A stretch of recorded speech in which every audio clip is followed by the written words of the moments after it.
여러분 안녕하십니까? 대담한 부산 이 시간 진행의 조면주입니다. 우리 부산 지역의 다양한 분야에서 활동 중인 분들을 만나보는 대담한 부산에서는 특별한 시간을 마련했습니다.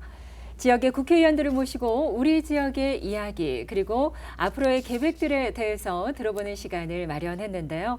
자, 오늘은 더불어민주당 부산 남구을의 박재호 의원을 모셨습니다. 의원님 어서 오십시오. 반갑습니다. 네, 반갑습니다. 네. 자, 그리고 이 시간 함께할 김석진 기자 나와 있습니다. 안녕하십니까? 네, 반갑습니다. 네. 자, 우리 박재호 의원님을 소개할 때 수많은 도전과 실패를 이겨낸 삼전사기의 정치인 네. 이런 수식어가 붙어 있는데요. 어렵게 여기까지 오신 만큼 더 많은 분들의 마음을 보살피는 정치인이 아닐까 싶습니다. 또 최근에는 당신이 선물입니다라는 내용을 강조하고 계신데요. 네네. 어떤 특별한 의미가 담겨 있을까요? 네, 다들 아시다시피 제가 3번 떨어지고 4번 만에 당선이 되었습니다. 처음에는 제가 오랫동안 하다 보니까 저희 당선을 위해서 도와주신 많은 분들이 계셨지만 이 저를 도와주셨던 분도 있지만 저를 반대했던 분들도 너무나 고마워졌습니다. 왜냐하면 3번 떨어지면서 그동안 많은 걸 배웠고요. 또 그분들이 계셨기 때문에 제가 더 겸손해졌고 더 열심히 해라는 뜻으로 알고 있었고, 그래서 제가 당신이 선물입니다라는 책은 그런 분들 또 저를 도와주셨던 분들 모든 분들이 너무나 고마웠다라는 뜻에서 그 책 이름도 지었고, 또 그분들 전체를 위해서 제가 최선을 다하는 정치인이 되어야 되겠다는 생각에서 네. 그렇게 했습니다. 네. 그러면 우리 의원님에게 있어서 당신이란 누구라고 생각을 하면 될까요? 모든 저 주변에 저를 도왔던 분들 또 저에게 반대를 했던 분들 모든 분들이 다 네. 저에게는 선물이 사람이 선물입니다. 그래요. 사실로는. 예. 지금 이 방송을 시청하고 계신 우리 시청자 여러분 모두도 바로 선물 같은 존재가 맞습니다. 아닐까 싶습니다. 조금 여담일지는 모르겠습니다. 의원님 혹시 야구 좋아하십니까? 예, 좋아하죠. 부산 사람인데 야도인데 다 좋아하죠. 그렇죠. 그 의원님께서 최동원 기념사업부 이사장으로 이제 활동을 하셨었죠. 네, 맞습니다. 그러다가 국회의원은 임기 중에 겸직을 할 수 없다 이런 네네. 원칙 때문에 이사장직을 그만두신 것으로 알고 있는데, 예, 그렇습니다. 야구 좋아하셨는데 굉장히 아쉬우셨겠어요. 예. 어떠십니까? 사실로 최동원 선수 같으면 저하고 이제 나이 또래가 같은 네네. 나이에 연배 살았는데 전무후무한 정도로 기록도 내셨고 네. 또 자기의 편안한 삶보다 항상 도전하는 삶을 살으셔서 제가 상당히 존경을 했죠. 그래서 이분이 하는 일을 하면 제가 도와야 되겠다고 생각을 해서 했는데, 막상 하고 나니까 정치인들은 또 이제 우리 국회에 이제 감사실에 문의를 합니다. 이 같은 걸 해도 되느냐. 네. 그런데 감사실에서 이거는 겸직하면 안 된다 해서 제가 막상 그걸 겸직을 그냥 하려 하다가 그거보다는 최동원 이게 맞지 않다. 네. 그래서 제가 더 좋은 분을 이제 이사장님으로 모시고 저는 무슨 행사가 있으면 항상 참석하겠다. 네. 그런 마음을 갖고 있습니다. 네. 최동원 선수와 우리 의원님의 어떤 공통점이 많은 것 같네요. 부산 아이고. 사람이라는 거. 예, 예, 또 같은 또래 살았다. 같은 또래. 그리고 최동원 선수도 많은 팬들을 위해서 자신을 아끼지 않고 희생을 했듯이 우리 의원님께서도 많은 또 지역 국민들을 위해서 먼저 나서서 또 희생을 하고 계시는 게 아닐까. 저는 예. 그 정도는 아니고 하여튼 제가 할 수 있는 만큼은 최선을 네. 다하겠습니다. 이사장직에서는 물러나긴 하셨습니다만 최동원의 영원한 팬임은 변함 예, 없지. 예. 올해 영구적이지 않겠습니까? 그렇죠. 계속 행사 있으면 제가 참석하려고 네. 하고 하겠습니다. 그래요. 자, 그럼 이제 본격적으로 우리 지역의 이야기들 좀 나눠보도록 하죠. 예, 제가 먼저 남구 제가 지역을 출입을 하고 있어서 그러시군요. 그 관련된 좀 궁금증이라 할까요? 그런 것들이 있는데, 먼저 남구의 올해 이제 가장 큰 경사라고 할까요? 예, 성과라면 성과인데, 이게 아무래도 우리나라 최초의 트램이 이렇게 들어오는 게 아닌가 싶습니다. 이게 아마 선정 당시에도 정말 대단한 일이다라고 다들 이렇게 주민분들께서 정말 호응이 컸었던 부분이고, 또 원래 염원했던 부분이 이루어져서 정말 좋아하셨는데, 네. 그동안에 이제 주민들뿐만 아니라 전방위적으로 우리 의원님을 비롯해서 모든 정치인분들도 고생을 많이 하셨던 걸로 알고 있어요. 예, 맞습니다. 그래서 그 이면의 얘기가 좀 궁금합니다. 어떻습니까? 제가 이제 산자위원으로 처음에 있으면서 이제 남구의 산업 분야 또 예산을 갖고 올 거 이런 거 했는데 우리 용호동 이쪽이 사실은 한 9만 명이 밀집돼 있는데 서울 같은 경우에는 한 4, 5만 명이 있으면 전철이 가다가 옆에 이제 이래 뭐 한 서너 정거장 이런 게 생겨요. 네. 그런데 왜 9만 명이 살고 있는데 안 생길까? 그래서 알아보니까 이제 부산은 사실로는 BC가 나오질 않습니다. 국가에서 이야기하는 비용을 연 만큼 베네피트가 안 나오죠. 그게 1이 돼야 되거든요. 그래서 지방은 거짓 안 나온답니다. 그럼 이걸 할 수 있는 방법이 뭔가 물어보니까 이제 실정 사업 연구는 다 해놨고 실정 사업을 할 수 있는 트랩이 있다. 그래서 그러면 내가 국토위로 가서 이 트랩을 유치해야 되겠다라는 생각을 하고 갔지만 생각보다 이제 수원이나 성남에서 오래전부터 준비를 했고 또 이거는 우리가 이제 부산의 도시철도망에 5, 6도선이 들어있지 않으니까 상대가 안 돼요. 네. 그래서 우리 주민들 모든 우리 지역에 있는 정치인들, 주민들 또 뭐 저 자생단체 위원장님들 전부 다 모여서 이걸 한번 해보자라는 의기투합을 했죠. 그래서 그분들 덕분에 사실로는 엄청난 서명을 해주셨습니다. 네. 그래서 심사를 보는데 저도 발표 나는 시간까지도 과연 되겠나. 저도 최선의 노력은 다 했지만 근데 이제 이게 그 지하철역하고 바로 연결되고 또 관광지로서는 5, 6도라는 가장 상징성이 있고 또 지방을 어느 정도는 이제 우대를 해주고 수도권은 다 되니까 그래서 아마 딸 수 있어서 너무나 행복했습니다. 네. 그래서 만약에 이대로 듣더라면 천천히 이제 국가가 하더라도 한 9년 걸릴 걸 이제 앞당겨서 돼 있었는데 어쨌든 이게 이제 실정 사업하고 확정이 다 이제 되고 나서 5, 6도까지 올라가는 거를 저는 이제 마지막으로 또 최선을 다해야 할 게 남아 있습니다. 네, 말씀하신 것처럼 5, 6도뿐만 아니라 이기대 쪽에 어떤 그렇죠. 관광객들 유동 인구가 상당히 많지 않습니까? 그렇죠. 게다가 남구 쪽에는 대학이 또 세 곳이나 네. 이 자리에 있는데 그런 것에 비해서 정말 교통편에 있어서 좀 소외 지역이었는데 맞습니다. 대한민국 1호 트램을 유치하셔서 근데 그 공을 또 많은 주민들에게 돌리시네요. 저는 주민들이 저한테 투표를 해주셔서 네. 제가 그런 자리에 갔으니까 그걸 미리 정보를 좀 알 수 있었죠. 예. 그래서 하여튼 열심히 해서 우리 이제 5, 6도가 사실은 5, 6도가 어디 있는지 잘 모르잖아요. 관광객들이 네. 오면 이제 트램 우리나라 최초의 트램 타면 5, 6도 비더라 이래 만들어야지 이제 부산이 사실로는 관광으로서 새로운 발돋움을 할 수 있죠. 네. 근데 그 부산의 이제 도시철도 계획에 보면은 이 5, 6도선이 이번에 이제 그 트램으로 된 것뿐만 아니라 원래는 쭉 그쪽을 지나가서 그리고 우암, 간만까지도 그렇죠, 이렇게 그렇죠. 연결되게끔 네, 원래 네, 되어 네. 있는 걸로 알고 있어요. 근데 특히나 이제 그 부분이 이제 도시철도가 필요하기도 하면서 지금 현재 개발이 막 또 미개발 지역이 너무 많아가지고 현재 또 개발이 일부는 되고 있고 또 일부는 도시재생 사업이 그렇죠. 이루어지고 있고 막 그렇게 지금 아주 이게 정말 분명한 걸로 알고 있는데 네. 어떻습니까? 이 부분에 대한 뭐 계획도 있으신지요? 사실로 우한간만 용당 이쪽 지역이 아마 부산에서 또는 남구에서 가장 낙후돼 있을 겁니다. 그동안에 이제 컨테이너가 걸로 다녔잖아요. 그래서 부산 대한민국을 먹이 살리는 젖줄이었는데 네. 전작 컨테이너 세를 받아서 옛날에 그쪽 지역에 투자가 하나도 안 돼 있습니다.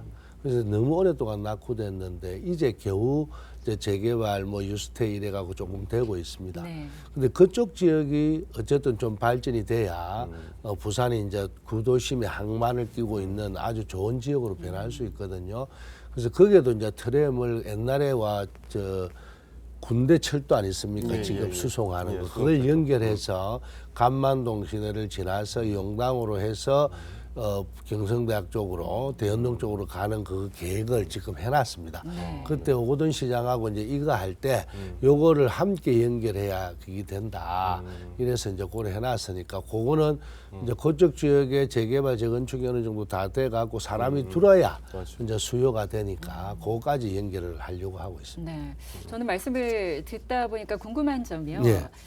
트램이 유치된 것은 정말 반가운 일이 아닐 수 없는데 현재 그 지역에 살고 계신 분들 같은 경우에는 아무래도 시내에서 남구 용호동 쪽으로 들어가기 위한 그 길목이 넓지가 않거든요. 그래서 트램을 공사하는 동안 주민들의 어떤 공사로 인한 불편함을 배제할 수는 없을 것 같은데 이 부분에 대한 좀 대책도 고민하고 계실 것 같습니다. 그게 이렇습니다. 트랩은 이제 지하철은 공사가 한 번 하면 한 9년 걸립니다. 네.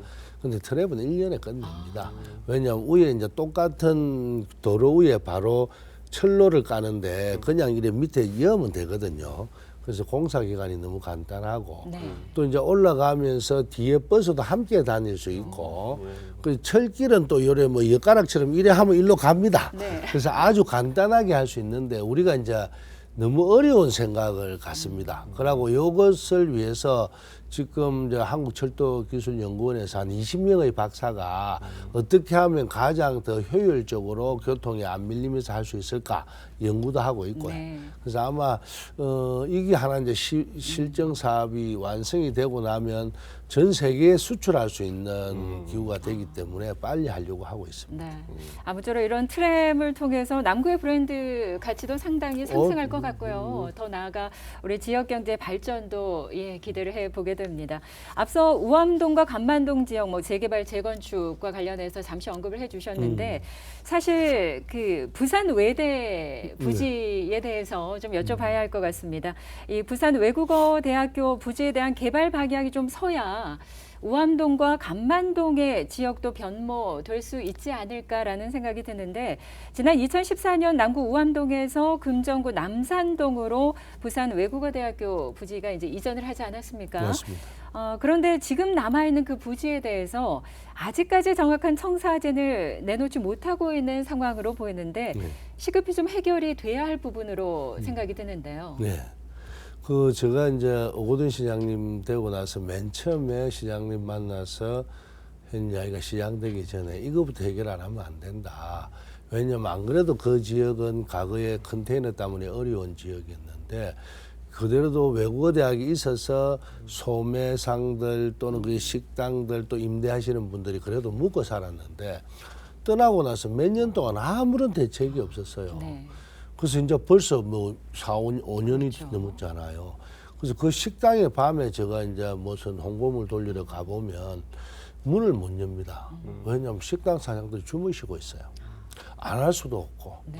그래서 너무나 민망해서 내가 그때 서병수 시장을 3번이나 만나서 이야기를 했는데도 하시는 말씀이 어쨌든 뭐 관심은 갔는데 쉽지는 않고 뭐 이래 말씀을 하셨는데 제가 이제 오거돈 시장 될 때 이야기를 했고 그래 아마 원래 안에 이제 그 도시개발공사하고 그다음에 또 토지주택공사하고 이래갖고 함께 그 안에 뭘 넣고 어떻게 하는가 계획을 지금 아마 짜고 있을 겁니다. 그래서 제가 매달 체크를 하고 있습니다.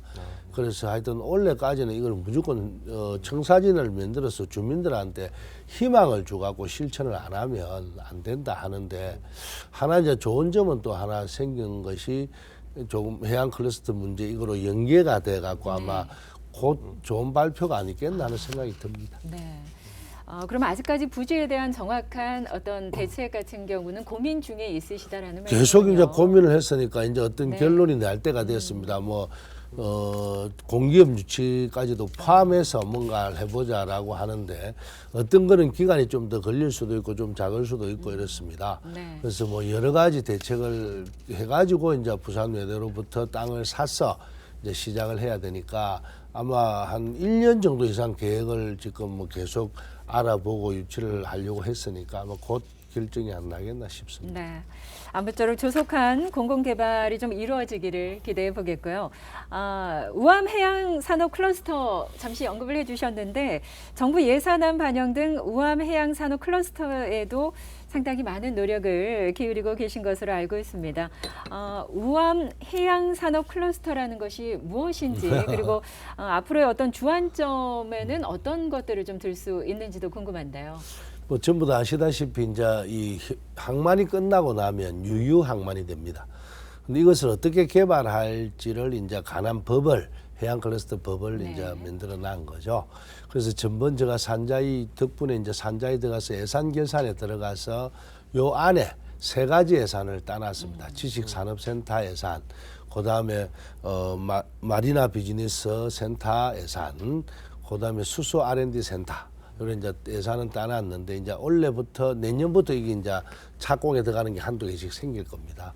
근데 이 지역이 사실로는 뭐 그 이제 넓은 이 우암동, 간만동을 미기 살려야 할 땅이기도 하지만 또 친수 공간이 바닷가를 끼고 있어서 주민들이 접근을 못했잖아요. 이때까지 항만 때문에. 그런 시설도 좀 만들고 하기 위해서 지금 계속적으로 해수부, 우리 비서실, 부산시, BPA 함께 계속 한 달에 한 번 정도 계속 토의를 하고 있습니다.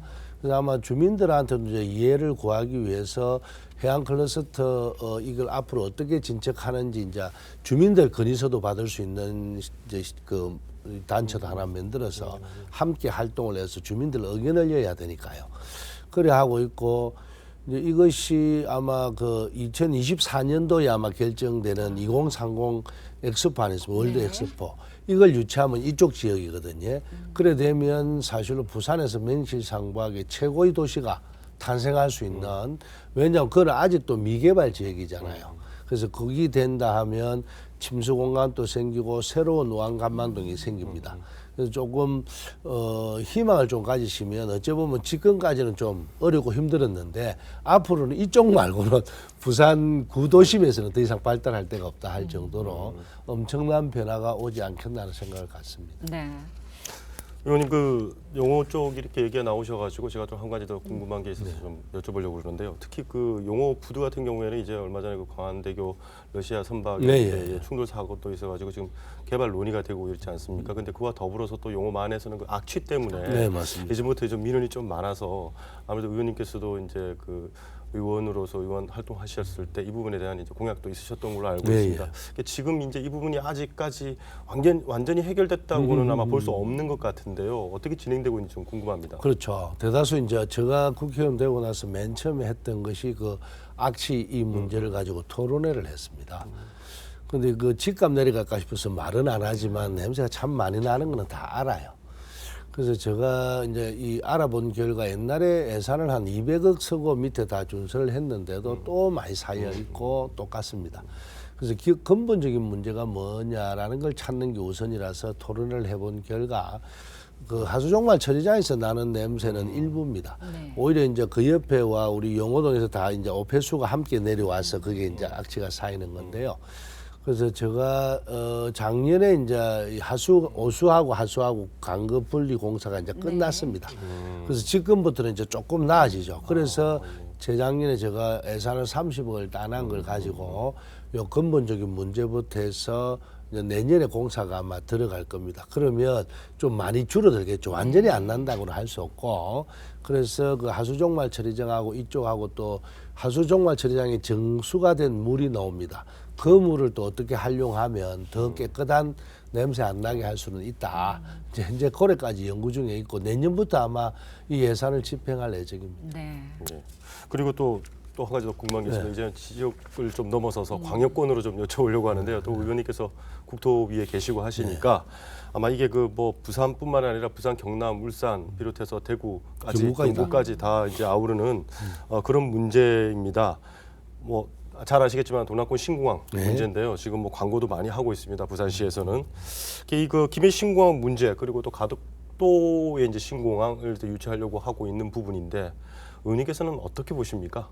저는 뭐 가덕도라고 공식적으로 이야기할 수는 없지만 이렇습니다. 이제 우리가 처음에 시작할 때는 사고 난 것 때문에 그렇잖아요. 그죠? 그리고 안전성, 그다음에 소음. 그런데 그런 걸 하다가 보니까 공항이라는 게 인천공항은 지금 4개 또 놓고 5번째 지금 놓으려고 하고 있는 판인데 확장성이 없다. 근데 돈을 예산을 7조 몇천억을 들여서 할 줄을 그것도 V자 형태로 내본들 몇 대가 더 따고 앉겠느냐. 그리고 또 공항이라는 게 24시간 뜨지 않는 공항이면 산업 구조가 바뀌지는 않습니다. 네.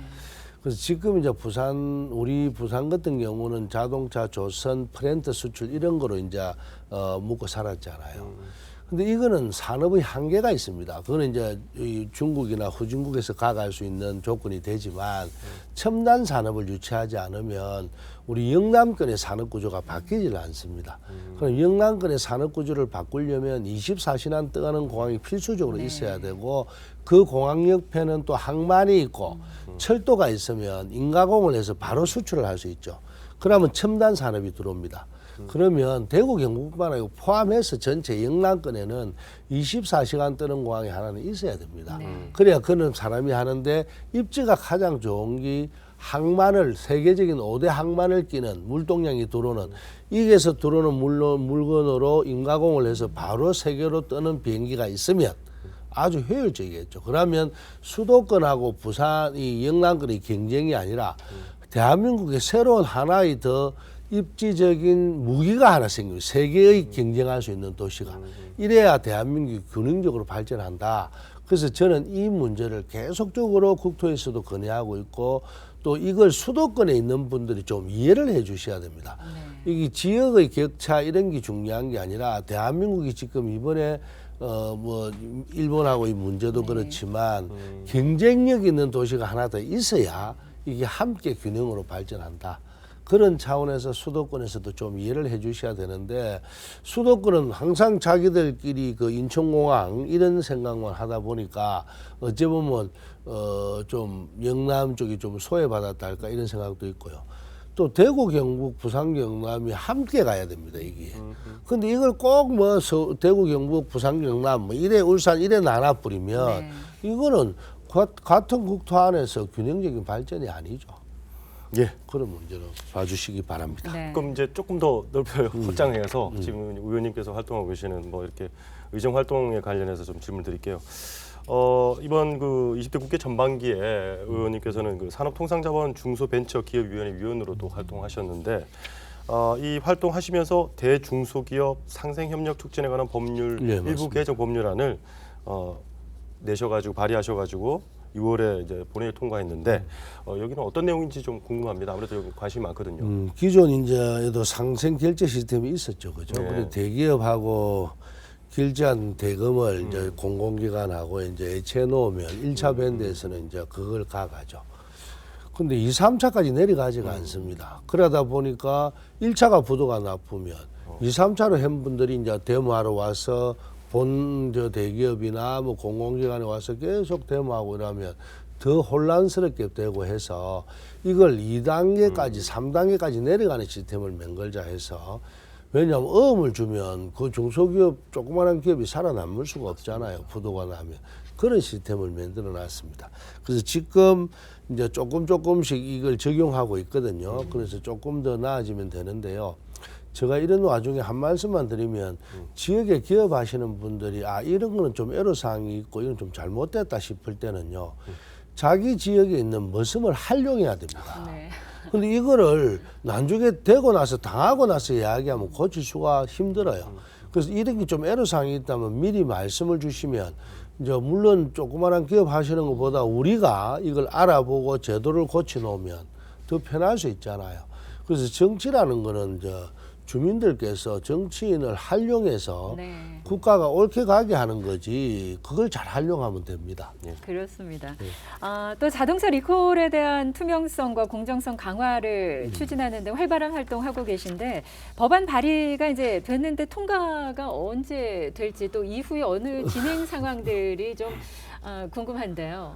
지금 계속 이게 참 쉽지가 않습니다. 네. 왜냐하면 이게 이제 대기업 쪽에서 또 로비도 있을 수 있고 뭐 법이라는 게 하나 하려면 이해단체들이 너무 많이 네네. 끼어져서 근데 어쨌든 제가 이제 하고자 하는 거는 뭐 구조를 전체적으로 통으로 바꾸자 하는 것이 아니라 이제 제작 결함 심사 평가 위원회가 있습니다.